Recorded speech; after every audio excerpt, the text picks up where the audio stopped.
What's going on, guys? Welcome back to the channel.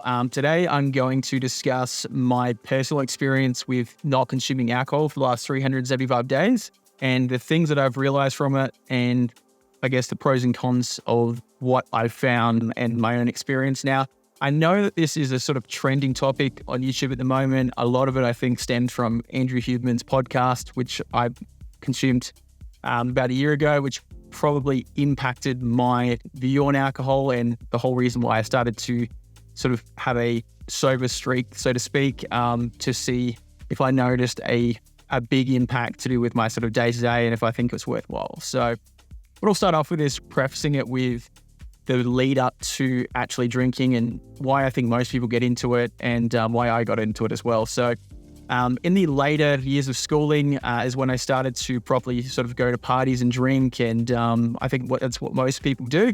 They don't really question it. You obviously want to have a lot of fun with your mates. And I guess your gauge as to what you do and don't do in those years tends to be is like, you want to have fun, right? You want to have fun with your mates. Obviously alcohol deadens certain emotions and you know, it can make things a lot more sort of lively up and about and can be a lot of fun. I guess then moving through to university, that continued. And then when I got through to my working career, a lot of networking events involved the alcohol. I was in a bit of a sales role in my previous role. Obviously when you're there, you want to try and make a good impression with people. You want to start interacting to see if there's any leads and that sort of stuff. So I'll start off with the social side to do with the friends groups and people that you associate with. And that's probably the thing that I've noticed the most in the last 12 months. Now, it's not to say that there's anything necessarily bad with catching up people that just want to have fun, but depending on where you are and what you want to achieve, those sorts of things are actually more important than you think. So there was a friends group that I would catch up a lot more because, you know, we'd go out drinking, play video games, watch movies, and just enjoy the moment, right? There's definitely a time and a place to enjoy those sorts of things. But in the last 12 months, I've started to spend less time with that particular friends group and more time with the people that are, you know, focused on improving their finances, being a better, you know, husband or partner, focused on things that are going to benefit them, not just in the next year, but potentially 5 to 10 years down the track, and their motivation towards being fit and healthy. Those sorts of things have sort of gravitated towards me because that's also what I'm sort of interested in, where I'm wanting to be healthier, fitter, have a better mental state, better motivation, those sorts of things. So I've actually, not in a way where I've wanted to distance myself from the other friends group, but just by purely habits, I've spent less time with the leisure group and more time with the people that are wanting to sort of improve themselves.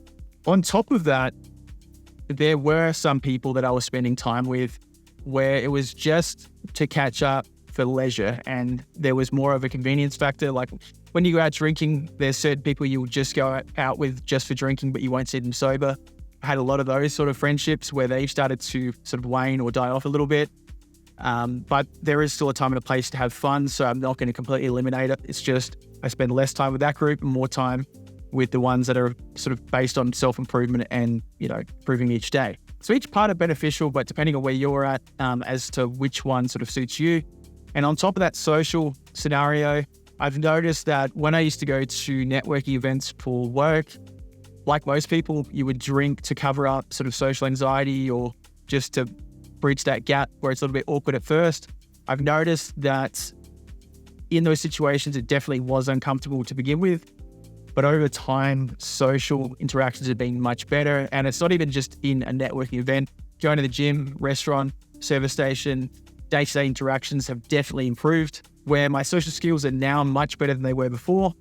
And I can't completely just put it down to alcohol because you're not drinking all the time, but there's definitely been a point where I think I'm more social and not trying to use alcohol as a way to cover up. And it's just sort of flooded into other areas of my life, which is good because I need to improve my social skills. I think most people generally need to. And it's just sort of training that muscle a little bit to get used to being uncomfortable. The next thing that I noticed, and it's probably why I decided that I wanted to do this sober challenge for myself, was to do with motivation.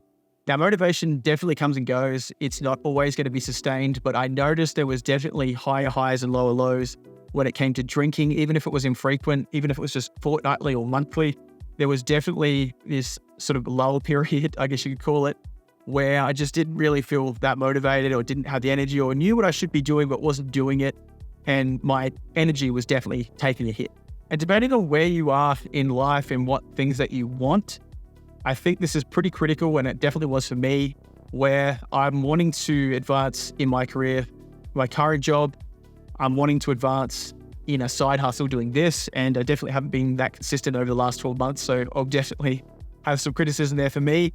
But just getting into the mood or the mindset to actually do something about it or change or improve or read and those sorts of things, I found it much easier to initiate those tasks or just improve in some way, shape or form purely by being in a better energetic state. And I think that's pretty well normal across the board, that if you get better sleep, if your dopamine levels aren't taking a hit from alcohol so frequently, you're generally going to have a better starting point. So that was definitely a big thing for me. Also, the aspect that I've sort of touched on, which is to do with focus and things that you want to do, I found that my focus in the morning and just throughout the year has been much better. Instead of sort of trying to get over hangovers and then getting back to your baseline and then having another hangover 2 weeks later or something like that, it's been much more like, what do I need to get done today? Where are the things that I'm lacking, and how can I improve those things?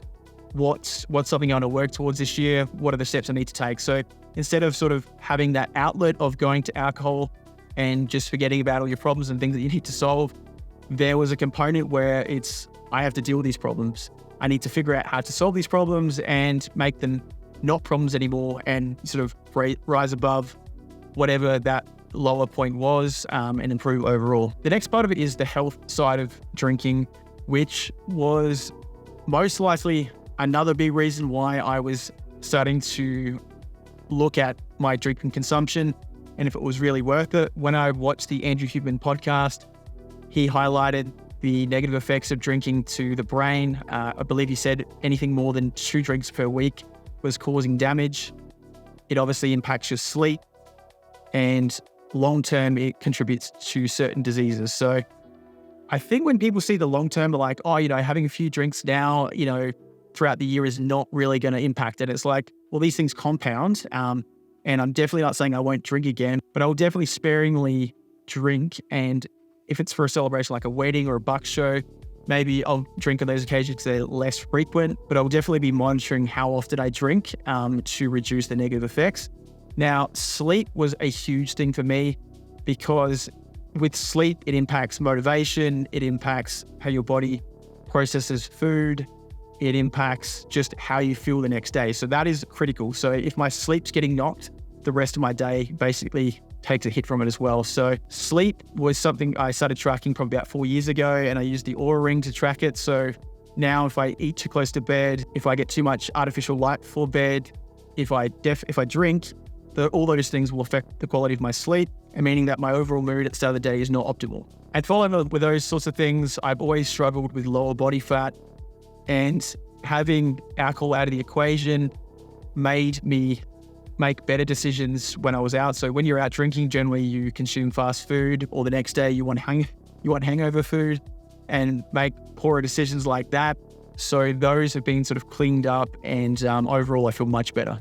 So anyway, guys, this is just a quick video to go through what I found to be quite good, and I guess the negatives and the positives of drinking.